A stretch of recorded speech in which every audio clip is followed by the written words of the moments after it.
Hey guys, it's Mitchy Games here. Welcome back to my second YouTube video. And today, guys, we're going to talk about what it's like fighting in Season 6, Rangers Rise, during war. So, guys, in my previous video, I've explained a little bit about influence and marching and what's the difference. When you're a ranger, sort of influencing is the biggest thing in terms of leveling yourself up. Marching is for the likes of transporting your camp, etc., etc.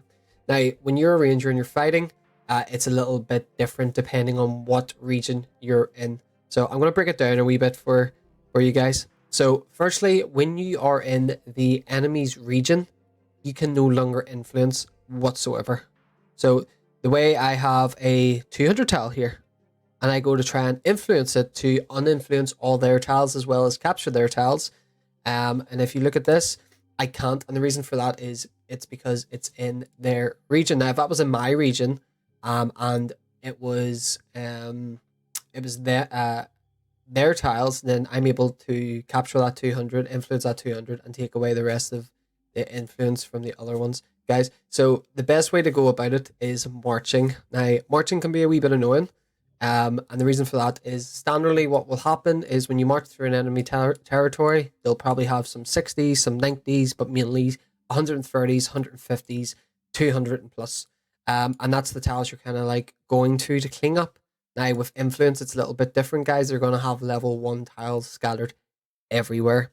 So what I would recommend is the likes of what we've done up here is instead of just single pathing, what you want to do, guys, is you want to build a path that's sort of three along, 2 along. So it's not one straight line. And then you want to do hives. So likes of up here, hive. And then you want to path a little bit, and do more hives, guys. That's the best way that your pathing isn't going to get lost at any time, and you can defend areas.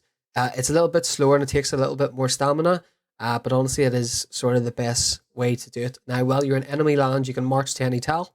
So if I wanted to go here and march to that tile, that's fine, but I still can't influence, which it does slow the game down a little bit, guys. So you're just going to have to watch out for that. The other thing is, guys, when you are going into enemy land, the one best tip I can sort of give you guys is go for the scout towers. If you take away one of the scout towers, so some regions have 0, like so these two, some region has 1, like so this one, and some even have 2. Now, a faction needs to control the scout towers and also the keep to own the land. So if you even take out one, say, scout tower, like this, it's only a level 1. It has 6 level 20s and not that much siege. I believe it's 2 million. I could be wrong. Then the land turns into neutral. Now, why you want that neutral is influencing. Now, I did talk about it a wee bit more in my my original video, but what influence normally does is just say, for instance, I was pathing this way. I would normally need to take this, then take this. When you're influencing, you influence that tile and you take these tiles. So effectively what it's doing is skipping 1 tile every time. And the best way to sort of go about that is take this tile, influence it, which is going to take these surrounding tiles, like so this.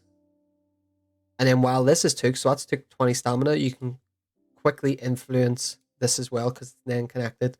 Once I influence that, it's going to take them tiles. So for 20 stamina, I've took 2 2x2s, which is a great area compared to if you just do 1 by 1 by 1. Now, you can't do that in faction lands, but it's great for defending, so keep that in mind. And if you take a scout tower, it will turn to neutral, and then it means you then can do that. So that is definitely the biggest thing you want to do, guys. Be careful of your camps, what you're standing up. You only get 5, so make sure to protect them, and likewise, if you're getting invaded, make sure you take them out. Also, especially because this is so early and we don't have any lords, we don't have many tiles as rangers, so you want to make sure that you're leveling up dominance to get a bigger territory limit, so you're not kind of stuck there for an hour while you're deleting tiles behind you. So I would really recommend resetting your ring.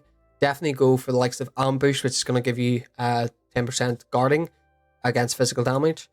Some partner up to get extra stats, as well as dominance. As you can see here, I don't have XP. I'm not farming. We are simply just pushing to get to the enemy's fort. And once you get the fort, guys, then you can look at clearing the influence tiles. I wouldn't really recommend clearing all the tiles out, guys. It'll take forever and it'll take a lot of stamina, especially because it's in their faction land. So you can't just send a level 5 hero with 100 troops to that set land. You have to send enough siege to take over that land tile. And because they can influence one tile, which in theory then gives them 9 tiles, then it's going to cost you 180 stamina for their 20. It is not efficient for your stamina to do that. So what I'd recommend is take maybe like a 3 tile cross, so they can't pop up anywhere. And what I mean by that is they can go here, here, here, here, here, here, everywhere. So as long as you kind of got like a 3 o'clock cross, minimum 2, you'll be able to protect it a wee bit more. And just make sure you're hiving up, guys. Make sure you're always pushing, always hiving, always pushing, always hiving until you take that tower. Unless you can get to a scout tower with little resistance that's close to your own land. As you can see here, that's if I put a base here, I would have reached that, so that's fine. Just path to that, take that tower, turn it to neutral, and then start cleaning up and making down to the keep, guys. Generally that's about it. There's not much more to talk about in terms of that. If you do have any questions, put them down in the comment section below. I'll make sure to answer them, or I'll include them in a new video in the future, guys. Just a wee quick video with some tips and tricks. I hope you enjoyed it. If you disliked it, dislike it. If you liked it, like it. Please, you can more than welcome to subscribe. And if there's anything else I should include in the next video, let me know down below, guys. Thank you so much for joining me today. It's been a pleasure. Have a great day. See ya.